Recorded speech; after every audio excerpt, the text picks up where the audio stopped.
এই পটকা, আমি একটা নতুন মোবাইল কিনেছি। তো মোবাইল দিয়ে আমি একটু ইনকাম করতে চাই। কিভাবে করব?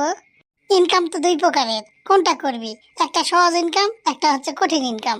আমি নতুন তো, তাই প্রথমে সহজটাই করতে চাই। সহজ ইনকাম করতে চাইলে মোবাইলটা বিক্রি করে দে, সহজেই পয়সা করে চলে আসবে।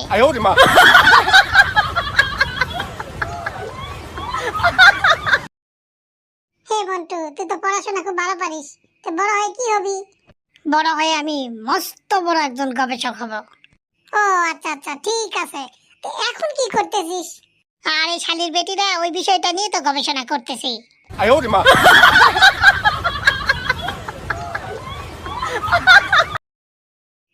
আচ্ছা মন্টু, বলতো ছেলেরা যেখানেই যায় মোবাইল ফোন নিয়ে যায়, কিন্তু বউকে নিয়ে যায় না কেন?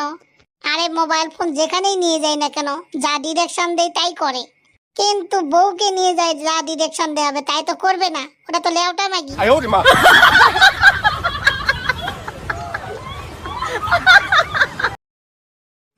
কিরে শালা হ্যাংলা মন্টুর বাচ্চা, তোর মনটা খারাপ কেন?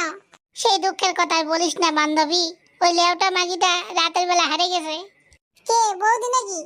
বৌদি আর বলিস না রে, ওটা লেউটা মাগি। তা না হলে রাতের বেলা নাঙ্গিদের সাথে পালায় যায়। তাড়াতাড়ি তুমি যাই থানায় জিডি করো, পুলিশ খুঁজে বের করবে। ওরে বাবা রে, থানার কথা একবার বলিস না বান্ধবী। কেন কেন? গত বছর আমার বাইকটা হারিয়ে গেছিল, 3 মাস ব্যবহার করার পরে সেটা ফেরত দিছে। আর বইয়ের জন্য যে জিডি করি 3 বছরে তো দিবে না।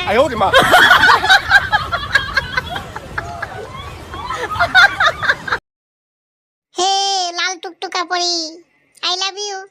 আর একবার যদি এসব কথা বলো আমি স্যারকে বলবো। সি সি, তোমার নজর এত খারাপ, স্যারের বউ থাকা সত্ত্বেও তুমি স্যারকেই বলবে আই লাভ ইউ, আর আমি?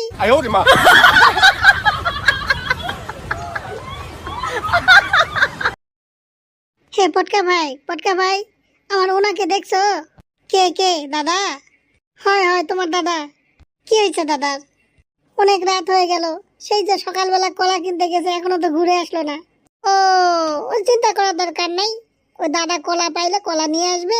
এখন আমার কাছে যে কলা আছে, এই কলাই তোমরা 2 বোন মিলে খাও।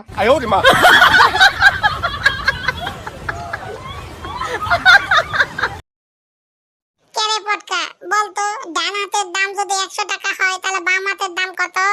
কত বাবা? ডান হাতের দাম যদি 100 টাকা হয়, বাম হাতের দাম 50 টাকা। তোর কেন মনে হলো বাম হাতের দাম 50 টাকা? আরে শালা পাগলি, যদি সেকেন্ড হ্যান্ড মালের দাম আবার কত হবে? অর্ধেকই তো হবে।